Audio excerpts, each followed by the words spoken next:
proposed, and that's no different today. You look around, there's no shortage of ideas on how to fix what's wrong with the world. Whether it's Black Lives Matter, Blue Lives Matter, All Lives Matter, electing this leader, electing that leader, putting this social program in place, making these social reforms or those. No shortage of ideas. And let me tell you, that's nothing new either. When Jesus Christ entered into this world, He actually showed us what the kingdom of God looked like. He showed us what the kingdom of God would be. He really was an embodiment of Psalm 145. He lived out every one of the descriptions in Psalm 145. And people began to notice as Jesus demonstrated what life under the rule of God really looked like. And people began to say, you know what, we need this guy as our leader. And they began to propose revolution, political overthrow. Get rid of these Romans. Let's make Jesus our political leader. Let's make Him our military leader. Let's make Him our social revolutionary.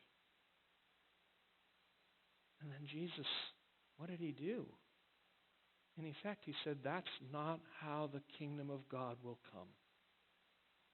That's not enough to deal with the deep problems of the human heart. The deep problems of the human heart, the deep problems of our world, of our society today or then cannot be fixed just with social reform, political revolution, military change, or anything else.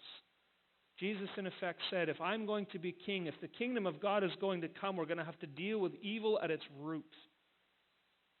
We're going to have to take on sin itself and the judgment and the condemnation and the power of evil in this world.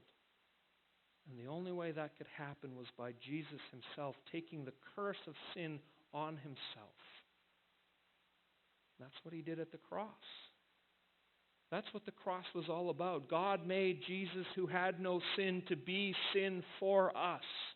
And Jesus the King, the great, highly exalted King, humbled Himself down, as Paul says in Philippians chapter 2. He gave up His life. He emptied Himself and became obedient to death on a cross.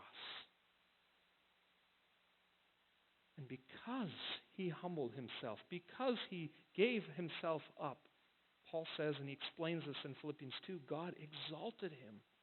God lifted Him up and seated Him in a place of absolute authority. God made Him and crowned Him king.